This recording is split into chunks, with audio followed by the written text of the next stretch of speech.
Обикновеното Народно събрание има 240 депутати и към момента на създаването на този клип те се избират чрез пропорционална избирателна система. Тук ще видим как се разпределят местата за народни представители, като ползваме данните от изборите през 2017 година. Това е окончателната класация на участвалите партии и коалиции заедно с спечелените от всяка валидни гласове. Ако разделим всички подадени гласове на броя на местата в парламента, получаваме колко гласа са необходими за едно депутатско място. Това се нарича още квота на Хеер. Всъщност, тук е мястото да се отбележи, че у нас, както и в много други страни по света, се ползва метода на Хеер-Ниемайер, по имената на Томас Хеер, английски юрист от 19 век, и на Хорст Ниемайер, немски математик от 20 век.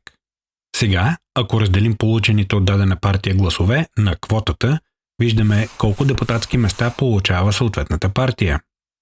Преди да започнем пресмятането обаче, трябва да се съобразим с още едно основно и определящо изискване в кодекса – да се вземат предвид само партии и коалиции, които са получили поне 4 на 100 от валидния вод.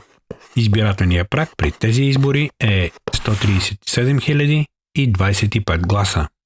Партиите, които не са получили така определената подкрепа, както и гласовете за тях, се изваждат от по-нататъчни пресмятания. Разпределението на местата в Народното събрание се извършва само между останалите и при изчисленията се ползват само гласовете, подадени за тях. Сега вече можем да пристъпим към пресмятане на мандатите. Заместваме със съответните стойности и за най-горната партия получаваме 95,5102. Продължаваме с следващата и все така, по същия начин, пресмятаме резултата и за всички останали.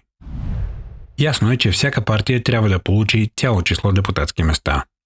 Забележете остатъка на първите 3 партии. Ако закръглим до цяло число по обичайния начин, то и трите ще закръглим към по-високата цяла стойност. Това обаче е проблем, защото тогава сборът на разпределените мандати ще се окаже по-голям от местата за народни представители. Затова не закръгляме изобщо. Първо, всяка партия получава толкова мандати, колкото е цялата част от пресметнатата за нея стойност. Така разпределените мандати се сумират, за да се види колко остават. В този случай това са 2 мандата. Те се разпределят на партиите един по реда на намаляване на остатъка от пресметнатите вече мандати за всяка от тях. С най-голям остатък е БСП. Там отива първият мандат. Вторият мандат отива при Обединени патриоти. Ако 2 партии с еднакъв остатък са наред да получат последния мандат, се тегли жребий. Ето така всички 240 места в Народното събрание са окончателно разпределени. Всяка партия знае точно колко народни представители ще има в парламента. Ако този клип ви беше от полза, не забравяйте да го харесате.